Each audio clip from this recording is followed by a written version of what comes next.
everyone, I'm Jody Lynn, an ELA instructional coach, and I'm here today to talk with you about the Reader's Response Binder curriculum routine. When we set up our Reader's Response Binder, it's important to share with students that a Reader's Response Binder is a place to think about the text, write about the text, reference the text, practice higher order thinking, and really live like a reader. As you can see, the Reader's Response Binder is a powerful instructional tool for students to keep track of their reading work and growth throughout the year. It's a place for them to capture their thinking as they analyze and reread complex, rigorous text and dig deeper and integrate skills they've learned throughout the year. Once you've established the why behind the binder, it's time to think about how you're going to organize it. It's a great time to talk with your grade level PLC and hear everyone's ideas. Two tabs that the curriculum department suggests having in your binder is a tab for student packets and a response journal. The curriculum department will provide every student with a student packet for each unit. Make sure there's a place to store them in your Reader's Response Binder. Some teachers keep the annotated texts they have and utilize them throughout the year. Some keep the packets until the end of the trimester, while others recycle them. This is something that you'll need to think about. Next is the Reader's Response Journal section of the binder. This could be a section where you place notebook paper and develop routines with your students and model how to take notes. For example, dating, placing titles on the paper. Additional tab ideas could be word study, genre study, notes, book list, books I've read, handouts, notice a note, anchor charts. The possibilities are endless. But we recommend that you discuss with your grade level PLC to get everyone's ideas because we know that students sometimes shuffle between our rooms, and if our binder setup is consistent, it just makes life easier for our students. And if you get stuck, talk to your ELA coach. We'd love to be a sounding board for ideas for you.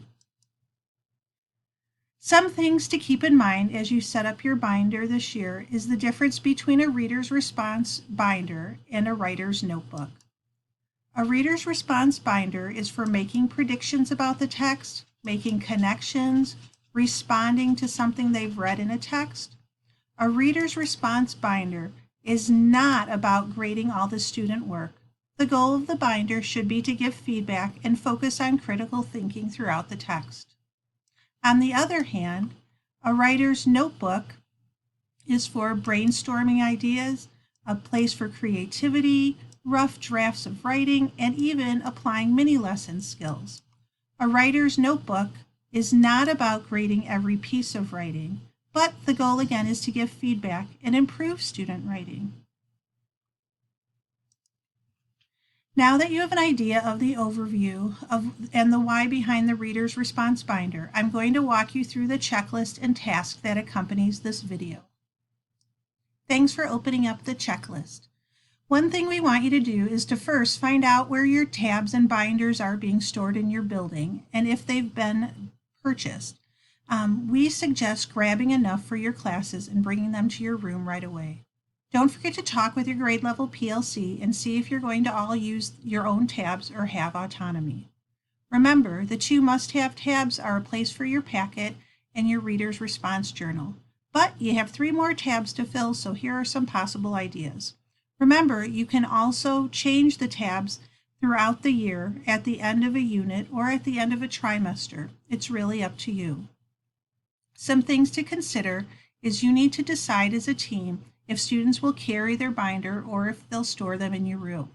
If you choose to store them in the room, where are they going to be stored? Have you thought about procedures for students picking up their binders or returning them? Then, what do we do with the packets once the unit is over? Are you going to decide to keep just the annotated sections of the packet and then recycle the rest? Will you remove the old packet and replace it with the next one? Or will you keep the new packet and just keep the old packet and place the new packet on top? Now that we've gone through the checklist, your task is to set up your own Reader's Response notebook. Also, you want to prep your binders for distribution. Are you going to put the paper in? Are you putting in the tabs? Are you going to put in the community packet? Or If you're going to have students set the binders up and place everything in, have you set enough time alongside to do the tasks for the first week? But with everything, we want to thank you for watching the video. And again, if you have any questions, please reach out to your ELA coach.